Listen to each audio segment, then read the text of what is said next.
आज एक बार फिर से हम वैक्सीनेशन के बारे में ही बात करेंगे।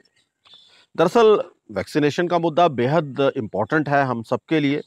अगर हमें जो इस वक्त कोविड का जो कर्व है इसको बेंड करना है और इसको हमेशा के लिए ख़त्म करना है, तो उसमें एक ही हमारा हथियार है और वो वैक्सीनेशन है। और लेकिन भारत में अगर हम बात करें तो अनफॉर्चुनेटली ये जो वैक्सीनेशन का मुद्दा है वो बहुत ही मिस्टीरियस सा बना हुआ है, बहुत ही रहस्यों के घेरे में है। कुछ समझ में नहीं आ रहा है कि एग्ज़ैक्टली हो क्या रहा है। दावे कुछ और हैं, ज़मीनी स्थिति कुछ और है। इस तरह से काफ़ी जो है असमंजस की सी स्थिति जो है वो वैक्सीनेशन को लेकर बनी हुई है। अ, इस वक़्त अगर हम मई की बात करें, 22 मई तक 3 करोड़ से ज़्यादा लोगों को वैक्सीनेट किया गया और प्रतिदिन का अगर औसत निकालें तो करीब 16 लाख लोगों को रोज़ाना वैक्सीनेट किया जा रहा है। और वो भी अगर हम पिछले 7 दिनों की बात करें, तो ये रफ़्तार धीमी हुई है और करीब 13 लाख से ज़्यादा कुछ लोगों को इस दौरान में वैक्सीनेट किया गया। इस तरह से ये लगातार जो रफ़्तार है वो सुस्त होती जा रही है, जबकि ज़रूरत जो है इस वक़्त ज़्यादा से ज़्यादा लोगों को बड़ी तेज़ी के साथ वैक्सीनेट करने की है। और जो इस वक़्त रफ़्तार चल रही है, मान लीजिए करीब 5 करोड़ के आस-पास लोगों को अगर हम इस वक़्त वैक्सीनेट कर भी रहे हैं, तो ये रफ़्तार बहुत धीमी है क्योंकि आने वाले समय में अगर इसी रफ़्तार से चलता रहा और वैक्सीनेशन जो है वो समय पर ना मिली तो हमें करीब-करीब अपनी 200 करोड़ डोज़ेज़ लगाने में हमें 40 महीने का समय लग जाएगा, यानी कि 3 से 4 साल तक का समय इस रफ़्तार से अगर हम चलते रहे तो ह लगेगा। हालाँकि हम ये कह सकते हैं कि ऐसा नहीं होगा, आने वाले समय में निश्चित तौर पर रफ़्तार तेज़ होगी, लेकिन इसको अभी से तेज़ किए जाने की ज़रूरत है, क्योंकि हालात अभी ख़राब हैं और अगर इनको सही समय पर वैक्सीनेशन की रफ़्तार में तेज़ी ना लाई गई, तो जो तीसरी वेव जिसकी लगातार बात हो रही है, वो हमारे लिए काफ़ी खतरनाक साबित हो सकती है। और ये स्थिति क्यों है, इसके बारे में अब हम थोड़ा चर्चा कर लेते हैं। हम वैक्सीनेशन कर रहे हैं इस वक़्त जो हमारी चल रही है। और अब दावे क्या हैं? कंपनियों के अगर हम दावे करें तो सीरम इंस्टीट्यूट का कहना है कि वो 1 महीने में 6 करोड़ डोज़ेज़ बना सकती है, जबकि भारत बायोटेक का कहना है कि वो 1 महीने में 2 करोड़ की उनकी कैपेसिटी है डोज़ेज़ बनाने की।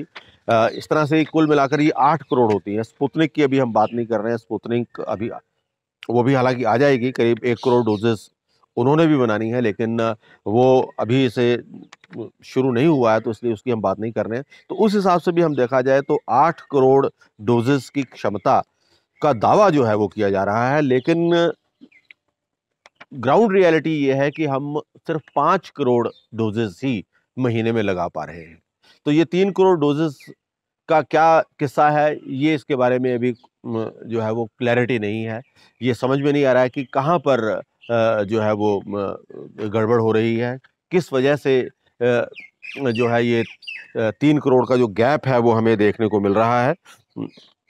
और क्या या तो कंपनियों के दावे झूठे हैं, जो 6 करोड़ की क्षमता की बात कही जा रही है, वो 6 करोड़ सीरम अभी प्रोड्यूस नहीं कर पा रहा है। भारत बायोटेक भी 2 करोड़ अभी उतने प्रोड्यूस नहीं कर पा रहा है।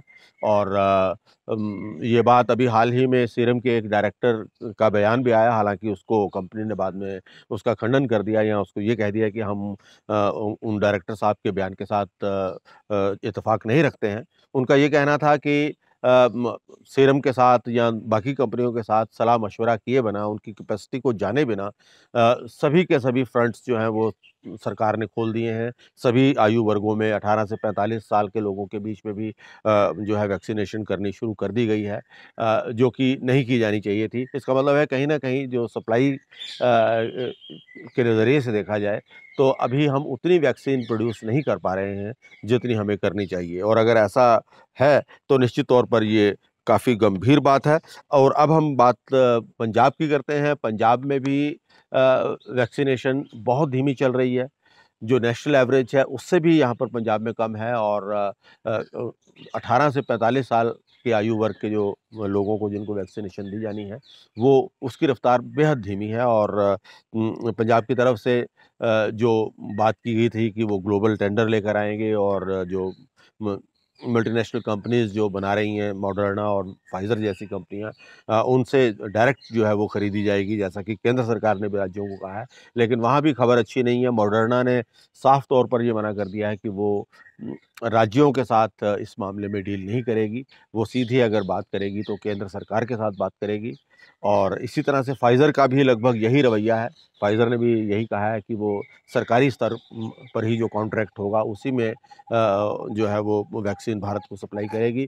कहने का मतलब ये है कि ये स्थिति तब है क्योंकि इस समय पूरे विश्व के अंदर वैक्सीन की भारी डिमांड है और उस डिमांड को पहले से ही जो बुकिंग्स हैं इन कंपनीज़ के पास वो पहले से ही हैं।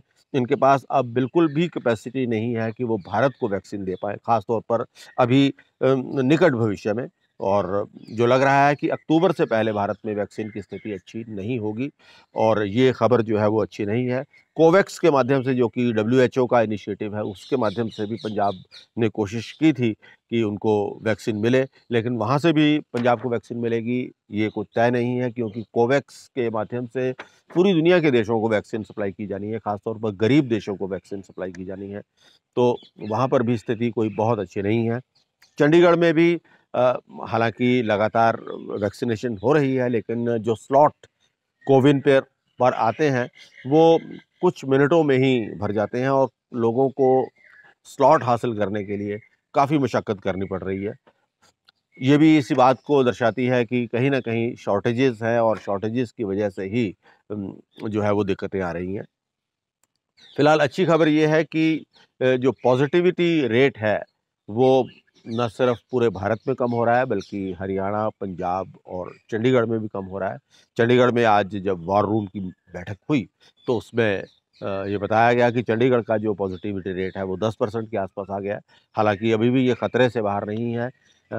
अभी भी स्थिति उतनी संतोषजनक नहीं कही जा सकती, क्योंकि ये पॉज़िटिविटी रेट जो है, वो कम से कम 5% तक अगर पहुँचेगा, तभी हम कह सकते हैं कि हम एक सुरक्षित भविष्य की तरफ बढ़ रहे हैं।